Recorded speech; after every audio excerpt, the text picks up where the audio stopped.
మీ family members ఎవరండి అంటే ఏం చెప్తారు మీరు? ఆ ఊర్లో ఉన్న పెదకాపు ఎవడనుకుంటున్నారు? మా మేనమామ అవుతాడు.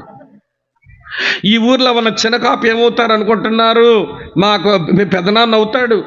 మాకు అక్కడ ఎమ్మెల్యే ఎవరు అనుకుంటున్నారు? మా బంధువు. ఎమ్మెల్యే మీ బంధువా? ఎలాగ మీకు బంధువు అంటే, మా అమ్మ తాలూకు చెల్లి, చెల్లి తాలూకు బావ, బావ తాలూకు తమ్ముడు, తమ్ముడు తన మేనల్డు, మేనల్డు తనకు అత్తమ్మ, అత్తమ్మ తాలూకు తమ్ముడు. ఆడండి ఎమ్మెల్యే అట. ఎవడో ఎమ్మెల్యే బీరకాయ పీసు.